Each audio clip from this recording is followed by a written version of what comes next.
A young man walks into the night, unaware this moment will change everything. Behind him, his room hides walls covered in strange, deliberate symbols, not random drawings, but patterns repeating with precision and purpose. 14 handwritten books, a mysterious statue, and no explanation. This is where the mystery of Bruno Borges truly begins. April 2017. A quiet Brazilian city rests under soft night lights, unaware something unusual is beginning. Inside one modest house lives Bruno Borges, a quiet 24-year-old psychology student, thoughtful and introspective. That evening, he calmly tells his family he is going out, steps through the door, and disappears into the darkness without urgency or fear. The street is empty. No witnesses, no suspicious movement. Just a young man walking alone beneath dim yellow lights. Inside the house, his phone remains on the table, silent and untouched, still connected to a life that suddenly feels paused. The door closes behind him. It seems like a normal goodbye, not the final image his family will remember.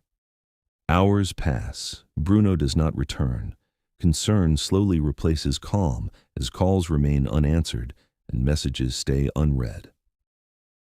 When his family finally enters his room, they discover something unexpected covering the walls from floor to ceiling.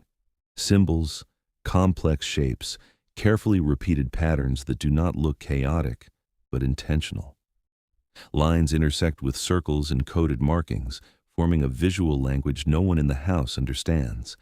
The entire room feels transformed, less like a bedroom and more like a carefully constructed philosophical project. There's no sign of struggle, no broken window, no forced entry, only silence and symbols. And as the reality settles in, one truth becomes impossible to ignore. Bruno has vanished, but he clearly left something behind. Bruno Borges was not an ordinary young man, but deeply introspective, always searching for meaning beyond everyday life. Friends described him as intelligent, quiet, thoughtful, preferring ideas over noise and long nights of reflection instead. He studied psychology, yet his interests extended far beyond textbooks, reaching philosophy, consciousness, and deeper questions about existence. Philosophy fascinated him deeply, especially questions about reality, awareness, human destiny, and the hidden nature of perception itself. He admired thinkers who challenged reality, refusing simple answers, pushing beyond accepted limits, searching truth beyond visible appearances. Giordano Bruno became one of his strongest inspirations, representing fearless questioning, radical thought, and the courage to challenge belief. In the months before his disappearance, something subtle yet undeniable began shifting inside him, quietly transforming his inner world. He started spending more time alone, withdrawing gradually from social life, retreating deeper into silence and personal reflection. His writing intensified significantly, page after page filling with thoughts, theories, symbols, and ideas few could truly understand. What began as curiosity slowly transformed into a powerful, consuming project demanding time, discipline, focus, and complete dedication. The room became his universe, the walls his canvas, and symbols evolved into a structured language only he fully understood. With each passing night, he drifted further from ordinary reality, moving deeper into a world shaped by symbols, meaning, and hidden purpose. In the weeks leading up to that night, his isolation became more visible, more intense, and increasingly difficult for others to ignore. He avoided unnecessary conversations, shortened his responses, and often seemed distracted, as if listening to something no one else could hear. Sleep became irregular, fragmented into restless hours filled with writing, sketching, and studying complex philosophical structures. The light in his room often remained on until dawn, casting long shadows across walls already covered in symbols. Friends began to notice subtle changes in his behavior, a seriousness that felt heavier than simple academic pressure. Family members sensed distance, not hostility, but a quiet withdrawal into something deeply personal and secretive.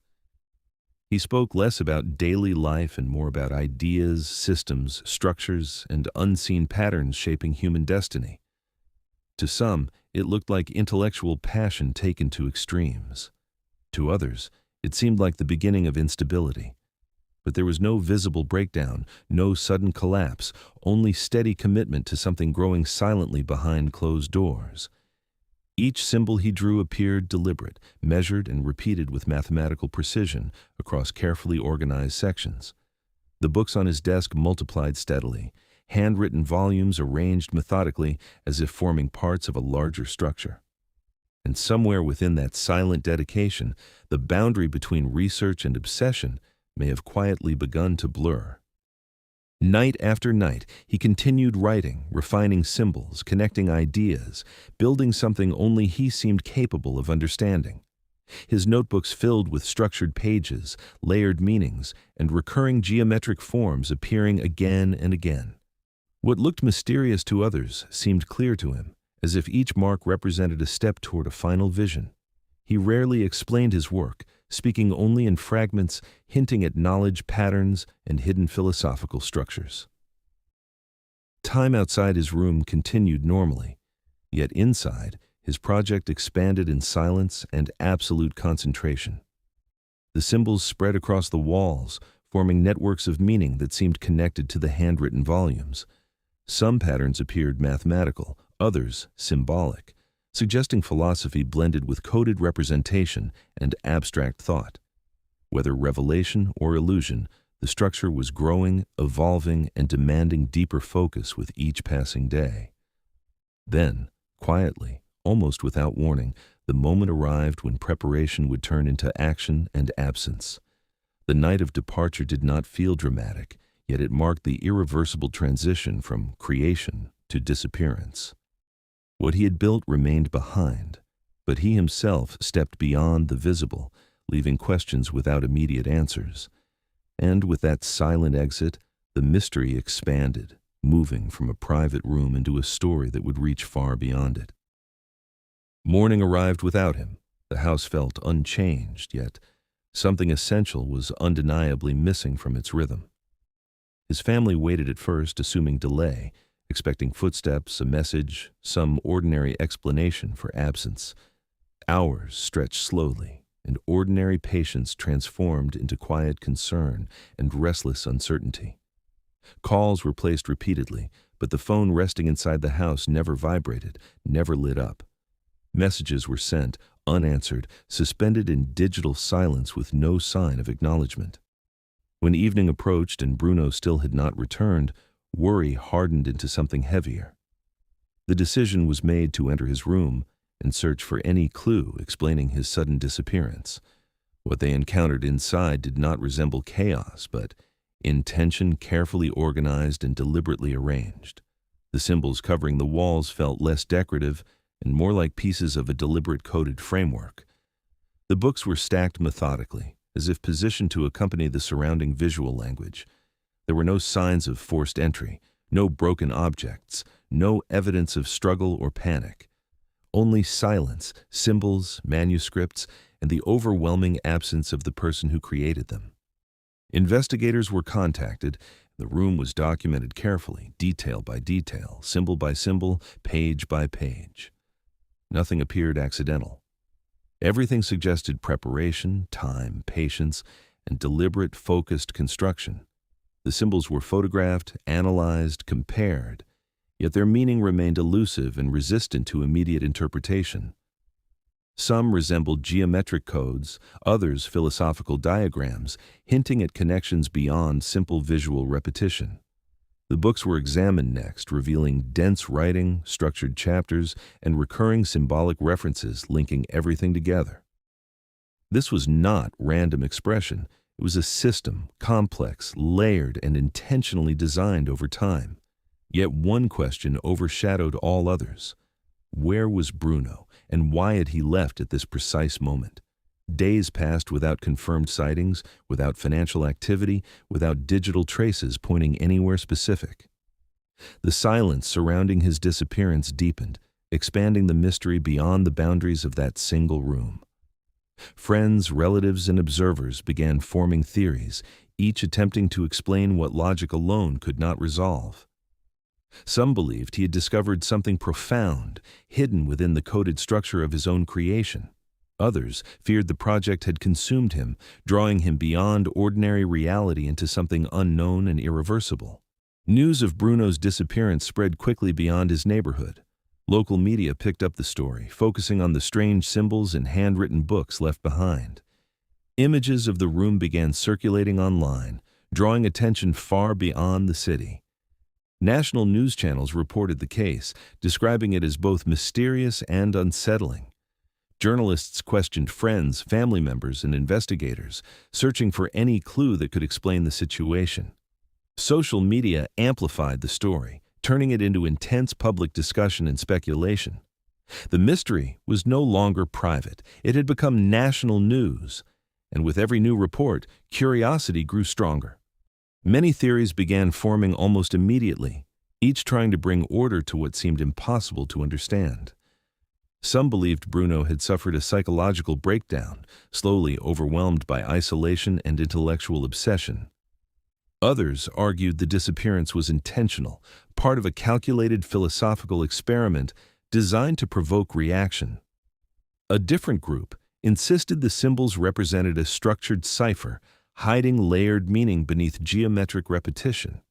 Analysts compared patterns across the walls and books, searching for linguistic consistency and hidden structure. Certain observers suggested the project was a form of symbolic language, expressing ideas beyond conventional speech. Some believed he disappeared voluntarily to intensify the mystery, turning absence into part of the message itself.